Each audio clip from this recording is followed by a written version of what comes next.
Aunque ya en un tutorial anterior trabajamos con vectores, vamos a estudiarlos ahora un poco más en profundidad estudiando algunos conceptos de álgebra lineal.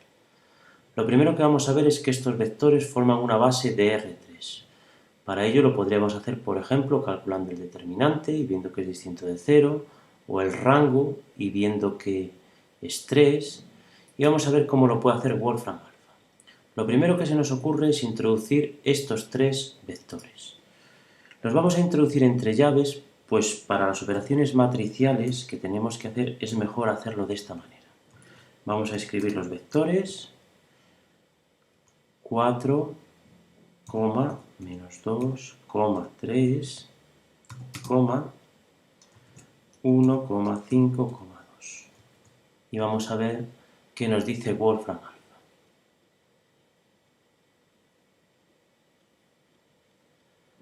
Bueno, pues vemos que nos lo ha interpretado no como vectores, sino como puntos. Bueno, si queremos solucionar eso, simplemente podemos escribir vector delante y ya Wolfram Alpha va a saber que lo que le estamos introduciendo son vectores. Ahora sí que lo ha interpretado, aquí nos aparecen los tres vectores dibujados y ya nos da un montón de información sobre ellos.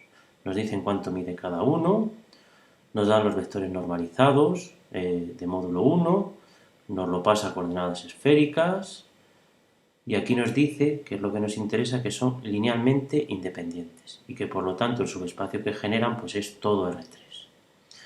Bueno, esta pregunta se la podíamos haber hecho de otra manera. Le podemos preguntar por la independencia lineal de la siguiente manera. Lineal independiente.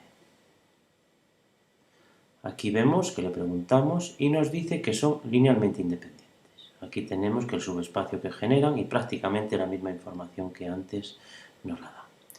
Bueno, entonces estos vectores que hay aquí son una base. Vamos a guardarlos porque lo vamos a utilizar posteriormente. Lo copiaremos en memoria. Y ahora vamos a ver cómo este vector que hay aquí de R3 se puede escribir en esta base.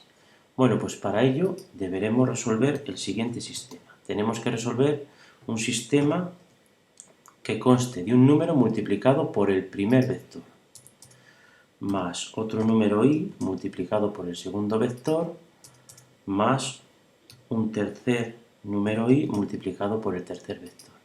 Y esto debería ser igual al 2,40,3. De esa manera encontraríamos las coordenadas del vector.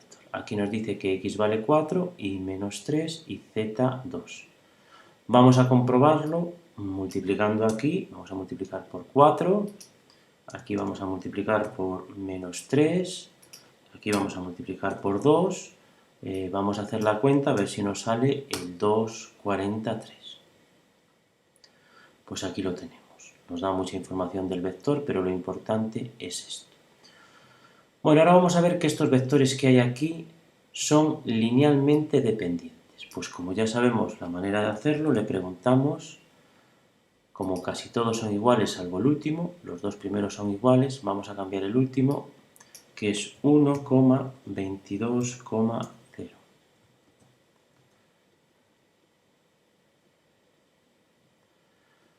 Bueno, y ahora nos dice que son linealmente dependientes.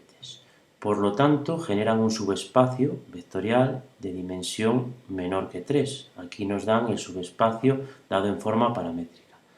Aquí nos dan una combinación lineal igualada a 0 entre esos tres vectores. Nos los dibujan y bueno, se puede casi apreciar a simple vista que pasan todos por un plano, que están contenidos en un plano. Ahora vamos a hacer un ejercicio también bastante típico, que es saber el valor de esta x para que estos vectores que ponemos aquí sean linealmente independientes. Bueno, pues para ello vamos a copiar los vectores 3,6,1, el siguiente vector menos 2,4,1 y para ver que trabaja también con la parte simbólica, pues escribimos aquí una x y vamos a ver qué nos cuenta.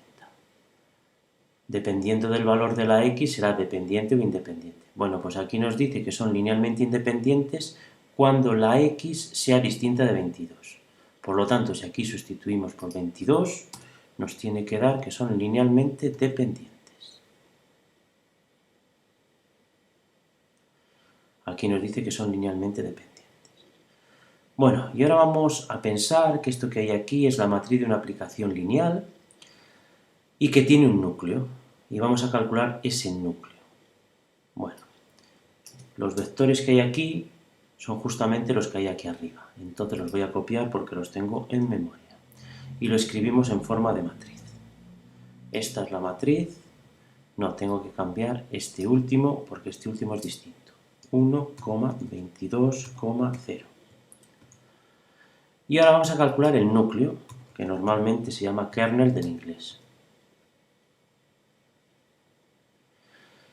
Wolfram Alpha lo llama espacio nulo y nos dice aquí que es un subespacio de dimensión 1 y que una base está formada por este vector. Aquí se ve claramente que este vector forma una base de este vector, de este espacio vectorial, perdón.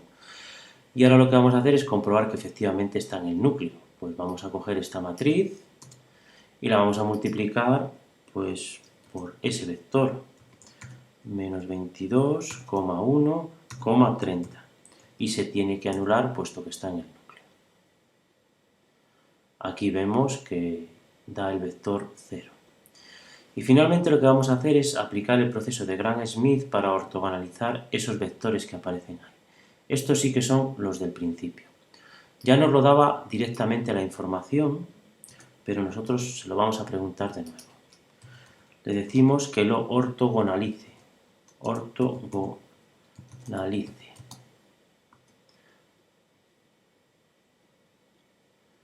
Y aquí vemos que coge los vectores fila y los transforma en vectores ortonormalizados. Son de módulo 1 y son perpendiculares entre sí.